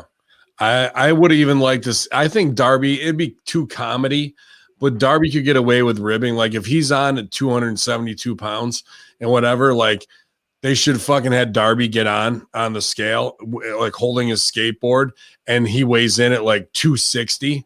And you're like, what the fuck? No, he's holding the skateboard. They take it away, and he only goes to like 254. They're like, what the fuck? And then like they check him, and then even the ref checks him, and he's got, you know, ankle weights on, weights around his whatever, just to fuck with Brian Cage's head as far as not being a super heavyweight and those things, because that's the bully shit that he wants. So why not outsmart the bullies without saying a word? You know what I mean? That he knows it would fuck with him. That makes sense too, because it's the methodical walk, that slow walk that he walked. Yeah, the walk and all that, but it's because he's weighted down.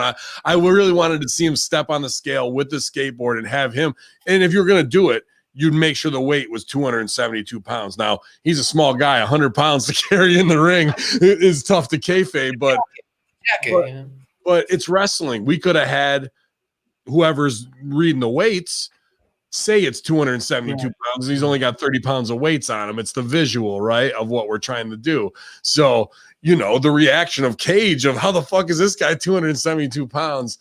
That was the moment we missed, and we passed up for another. I'm going to make a declaration now. As I told you, Darby Allin is 170 pounds, and I'm 169 pounds. So when Darby Allin beats Sting, that if de facto I can take Sting too, and I'm calling you out. Anyway, let's move on to the next thing here.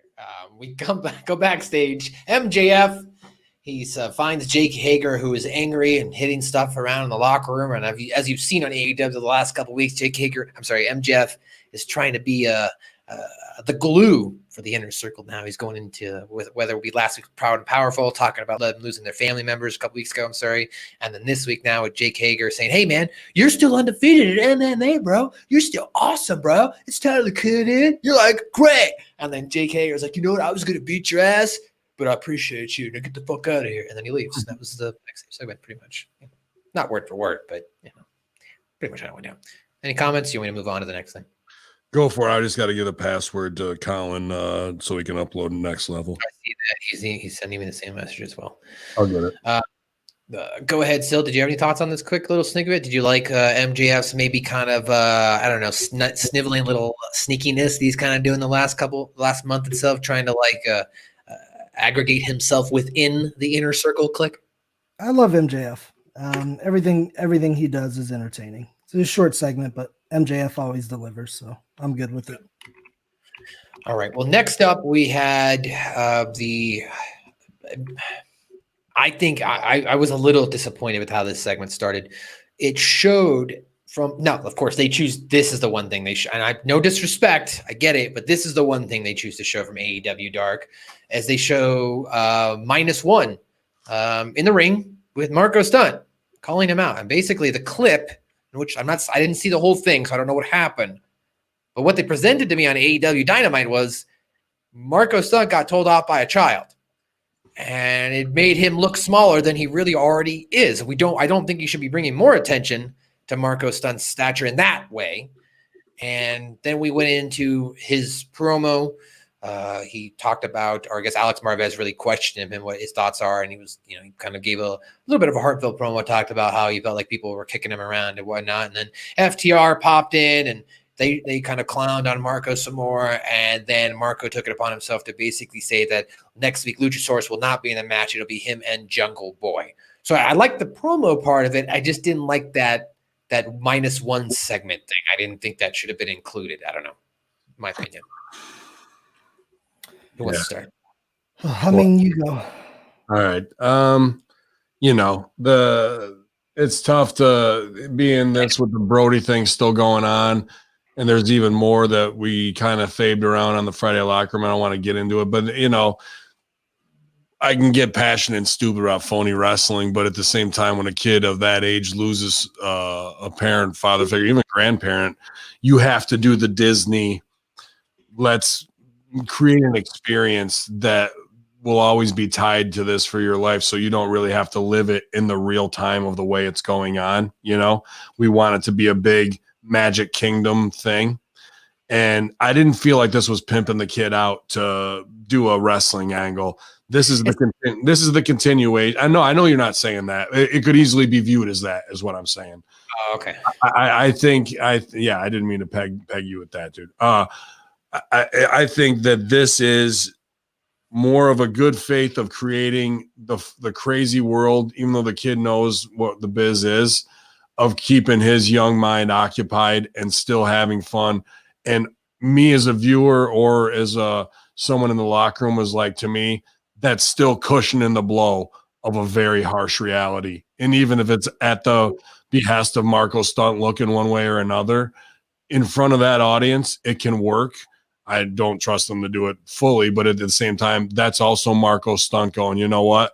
I'm going to play my part in the Magic Kingdom if it means distracting this kid from a fucking reality that he shouldn't have to deal with and comes crashing down inside. So for that alone, I applaud Marco Stunt. You know what I mean? Not an easy thing to do. And I'm sure for his love for Brody and all that he's doing every bit that he can and more to try and make sure that he is the barrier between whatever pain and keeping it from -1. You know what I mean?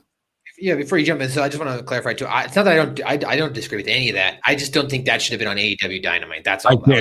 I feel you, but I think it helps the audience to go, oh, they're doing this and it's a bit, but who cares? We're in, and it makes us remember Brody, and we're all in to be invested in this kid instead of 1 week bringing him out and then the next week you never see him again until he's 16 years old and starts working the indies again. You know what I mean? So there was a choice there, and I see your side of it too, man. Go ahead, Silvio. Traditionally, I would, be against a segment like this, and it was a little odd watching it unfold, but by the end of it, I was smiling and it made me happy to watch. Yes, it goes against every tradition of wrestling and wrestling logic, but to Hamin's point, it was a very nice, kind gesture from them. And, this kid's going through a literal hell. So, I'm sure that's really helping him get a little sunshine in his life. hopefully these things are a distraction because your little mind is 10 years old formed to handle these types of real world. When I had to deal with it at 25 and 30 years old, I wasn't ready to handle these types of real life situations. So that's really what the value of this is, and that speaks louder than anything else that really went on the show, in my opinion. Not just that, I think the wrestling industry as a whole has kind of come together and put aside the whole bullshit of different companies, as you've seen on different social media aspects, that his mom has taken, Brody, at least Jr., his mom's video, Amanda, like where he's hanging out with Adam Cole and he gets over on Adam Cole backstage at their event, stuff like that, or what they're doing. So like you're just seeing him mingle with all these different stars that that his dad touched their lives enough to where they feel compelled that they want to bring that magic and wonder, if you will, to him. So I think it's been cool. The Adam Cole thing, that one really got me. I liked that one. I thought that was really good. Well, they all roll the same circle. Without cameras, that's something, as I was saying online, that's something that probably has been going on for decades. But now we have the internet and technology. We can see those little brief moments, and those little brief moments and windows of time are beautiful. So I like that. Rib is that the kid cuts a better promo than 60% of your roster. So y'all. He did do a decent promo, and he wrote it himself. Yeah.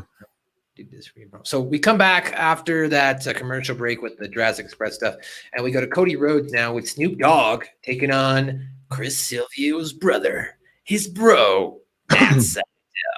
And what we got, I thought, was a great match. There was nothing wrong with the match itself. I thought we've already kind of touched on it, and we'll touch on it some more the after match. But to talk about the match, Cody Rhodes, Matt Sydal worked really well. And in this match, I appreciated that Cody Rhodes recognized where he was near the ropes, and he picked him up, moved him back to the center of the ring, hit the crossroads for the finish because he had to center him up. And so I liked the finish of this match too. A great match. What do you think, Silvio, of your bro there? I thought they did really well, man. And I'm glad that Matt had an opportunity like that to shine against a top guy, and I hope he gets more of them. He's certainly ready for it, and add a lot of value to them, utilize them in the right way. So I thought it was good. I'd like to see him and Cody have a few more matches together. Give them a main event segment where they really get time to tell an intricate story, and I think we'll see some good shit. This one will probably ruffle Hamin's little feathers over there. I like the splash. So after the fucking match, sorry to step on your toes, Maddie, and ruin your day, Hamin. After the match, Cody wins, and then Snoop gets in. Cody and fucking Matt kind of team up against the heels for a minute. And then Snoop goes up top and performs a splash. And it was the awkward looking splash, but I swear I laughed for 2 minutes straight after that. And it wasn't like a laugh like you're an idiot. It was an I'm entertained laugh. It was hilarious. Dude, come on, bro. He's like calling fucking plays Cody Rhodes like he's coaching Cody in the match. Get the fuck out of here, Chris. That's what they booked him for. He did it to the best of his abilities. You have fucking Snoop on the outside. You think he invented that? He feeds him over there, and Snoop is, what's up, motherfucker? Yeah, you ain't shit. And that's what Snoop is there for, not to be calling plays and hitting 1-star fucking shit splashes off the top, exposing the business. So fucking and how about Luther's fucking amazing kicks and strikes? Boy, he is all elite and should be on TV a lot more. Not exposing the business whatsoever after having the worst Jericho match at Jericho's 30th, and now he gets a chance to work in Snoop Dogg's match. That was about the only thing that saved Snoop was Luther's fucking strikes. So, Silvio, as Snoop Dogg was climbing the turnbuckle, my initial thought was, we just found out Dr. Dre has a brain aneurysm. Please don't die, Snoop. Like, this is what I was thinking as he's like climbing. I'm like, no, what are you doing? Don't do it. So, and then the splash. Yeah, I mean, it's a meme. It's the new meme for January. It'll be around for a while. So rotten, bro. It wasn't good. It was so rotten. It was good. This is your line for wrestling crap. Good, I dude. thought it was great. It made Snoop look uncool. And it takes balls. Snoop cannot be made to look uncool. Wait till Method Man shows up on Raw and he's fucking as jacked as Sheamus. and fucking ends up going over on Sami Zayn. Then you'll see how bad Snoop was, and that fucking meth is what it's all about. That's why East Side Wu-Tang all day. We know our spots, and we know how to work our fucking size. We're not marks for ourselves who got to go do high-flying lucha shit so we can almost break our fucking spaghetti arms in the ring. And on top of that, Sil, I mean, why did he have to do a frog splash? He's 6'8". He could have just fell and done an elbow, and it wouldn't have looked as bad or something. I don't know. Okay, so moving on, we've got the AEW Women's I would Champion. not have instructed him to do this splash. Biatch. I wouldn't have instructed him to do this splash, but he did. No, they got PlayStation. Here, what in the living? I'm rich. What's my motherfucking name? Snoop Botchy. Botch the spot. Yeah. Bring it back. Hey. Rotten, bro. Riz Otten. Oh, come on. Rolling down the street, smoking endo, falling off turnbuckle posts. I heard it smelled really good last night. It's me, Snoop, with the chronic for joint pain. My back is all fucked up. 1, 2, 3 into the boat. I'm knocking on the chiropractor's door. Yeah, he needs to. He's fucked. AEW Women's World Championship match, Abaddon versus Hikaru Shida. You guys talked about it a little bit briefly earlier, but at one point in the match, these women went under the ring. And when they came back, Abaddon had blood dripping from her mouth. And then it was revealed to us that Abaddon had bitten Shida. However, Shida was still able to apparently overcome the vampire or whatever Abaddon is and pick up the victory here. My only thought here was, why didn't Abaddon win after this? Like, she bit her. Like, at that point, why didn't Shida, like, start having some, I don't know, reactions? I mean, unless that's what they're going to do. If next week Shida's a zombie, then I take back this criticism. But I was just like, you just got bit. Shouldn't you be like turning into some sort of zombie or something like that? I don't know. Maybe I'm thinking too much into the mystical cosmic world here. Silvio, ultimately, though, Shida does pick up the match. A little bit of a wonky ending. However, I thought the match wasn't too bad. What do you think, Silvio? The only issues with the match, there were just a few structures, like positioning, and they had a hot start on the ramp, and then from there, kind of mimicked a pro wrestling match. After a few minutes, I think they started finding their groove a bit and working better together. I like Abaddon. She's a good young talent with a great attitude and an even better gimmick.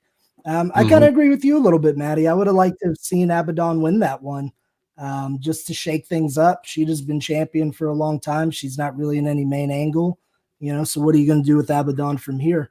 And also, I know Adam do a lot. It was an interesting call. I understand why they probably had her do a lot of the biting last night. I get why she would be told to do that. But Abaddon does have some impressive offense as well that she didn't get to show last night. So I'd like to see them find the medium between her being a zombie and biting people and doing the cool shit that's going to get her over with the AEW audience. Dude, have you seen Abaddon with no makeup on? Mm-hmm. Yeah, dude. She could do the Susie thing and be just as cute and attractive and be a psycho character as well if she wanted to, man. She'd be they're gonna get 2 for the price of 1, but what if Abaddon gets her own character and her own double set where she's both of those things? Like, I'm just thinking marketing stuff all the time, with that.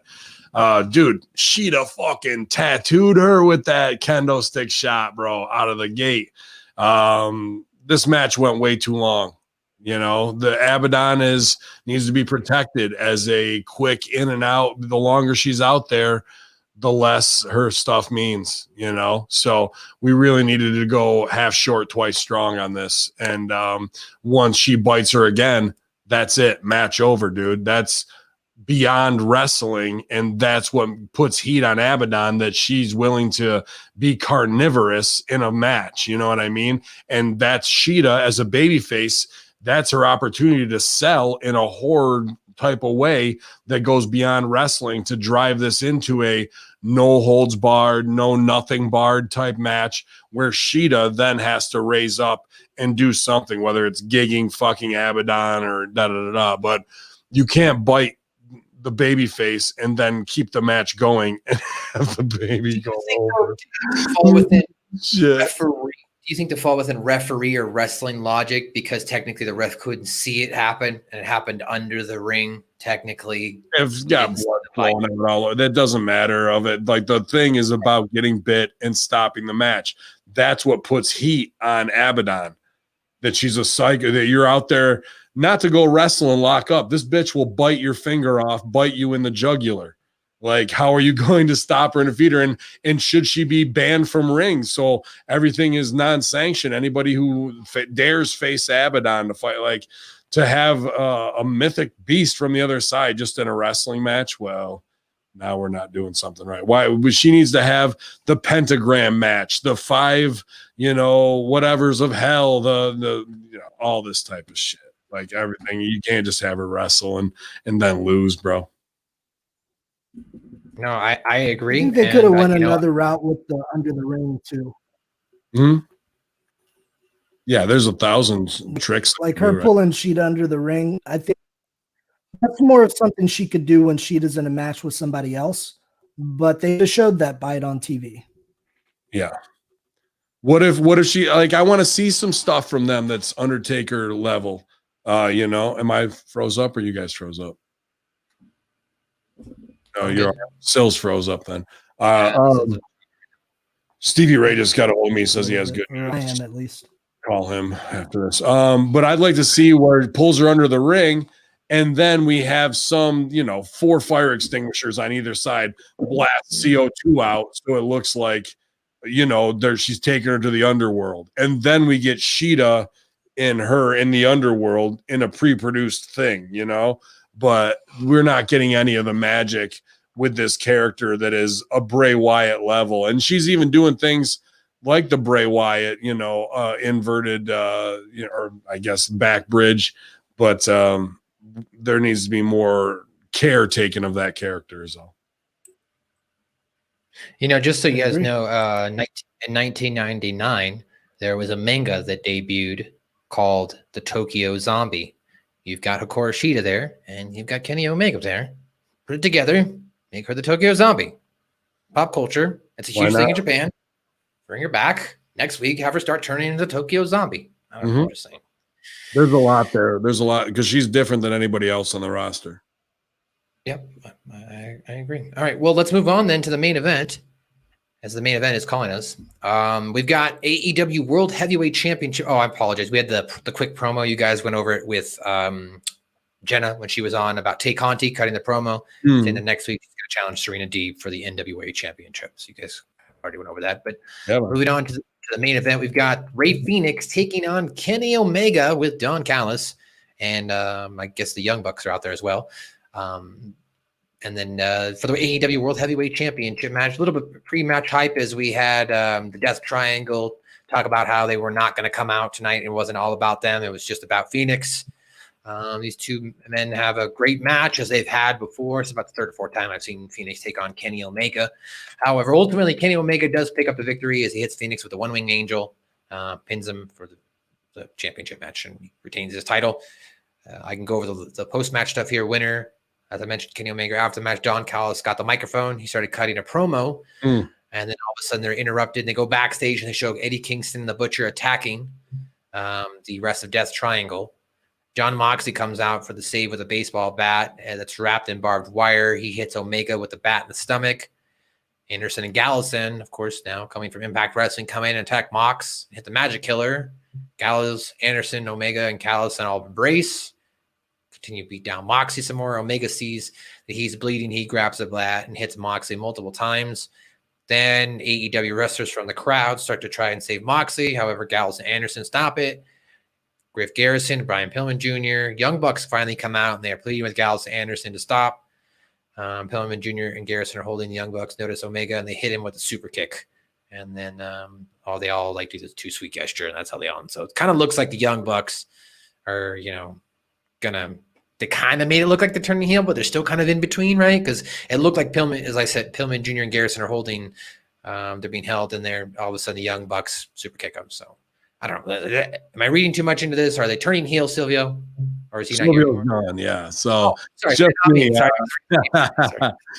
Bullet, yeah, Bullet Club reunification or whatever they want to try and do. Too little, too late. Bucks can get over it either way as being the babies in that, so that's not a problem. I liked this match between Omega and Phoenix, to be honest with you.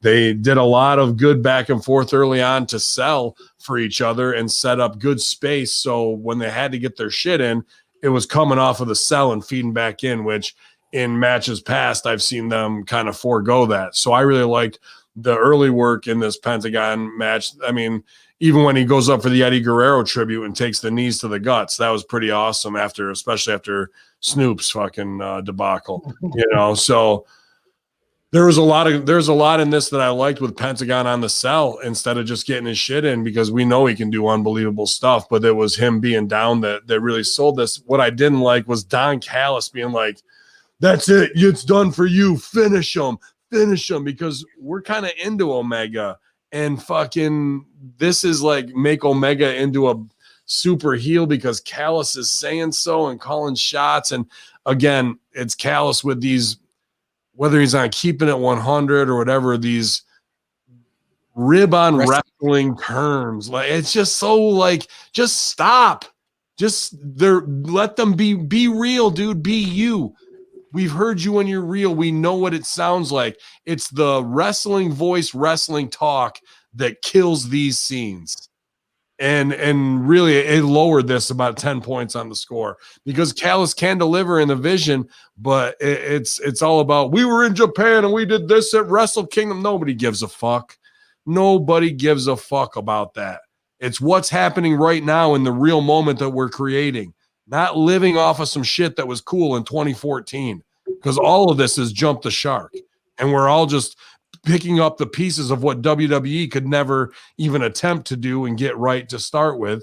And now AEW is doing it in a way that's like a tongue-in-cheek rib on the business itself. And that's not what it needs to be. This needs to be your true DX, the cool guys, the fucking F you to the industry, not just trying to put it together for the sake of the fucking video game buying fans. And things like that take away from it. And then at the end, we either needed to cut before the Too Sweet to say, are the Bucks going to do it? Or we needed to really get that moment. Maybe it's because of the bootleg version I watched, but it seemed like the cut came right on it, even though we saw the Bucks do it. So the final edit didn't really sit where it should have, even though we got the whole scene. But Omega and fucking Penta, I mean, forget about it, bro. What can't these guys do in the ring? So fucking good. What a match. And some things that I'm appreciating about Omega in the heel role. I mean, you're one of the first people that'll say heels don't do cool moves, stuff like that. I think what Omega was doing really well last night is he would do something cool, but Phoenix would get the better of the exchange. And something I heard once from Dr. Tom Pritchard is a heel is not a guy who can't wrestle. A heel is a very skilled professional wrestler. The babyface just happens to be able to out-wrestle him. So the heel has to resort to tactics such as striking or cheating or something nefarious. So they did. I remember them doing like a real cool strong style kind of exchange. Mm-hmm. And then Omega's the one that gets blasted and does the sell. So I think with the help of Callis and Kenny Omega being a smart motherfucker that can work his balls off, I think he's figuring out the heel character. I love the match. I love the segment. Interesting. The Good Brothers coming in. I didn't expect that. That was something that you said weeks ago, like, why don't we have them in there and blah, blah, blah. So you got your wish with that. Mm-hmm. Then we got the will they, won't they with the Young Bucks at the end. The feed that I saw on cable ended with them all Too Sweeting together. So that's very interesting. I want to see where that goes because this is obviously a heel group. And the Young Bucks can't. I keep calling Ray Phoenix Penta. Whatever. Yeah, Ray Phoenix. And the Young Bucks can't toe the line anymore. How they did that kind of quasi-heel thing, kicking people for a while. Then they came in this week and they were like, oh, what should I do? it's time to pick a side now. Either you're going to go against them as the main baby faces, or you're going to join the group. So it's time to see what they are. No more tweening.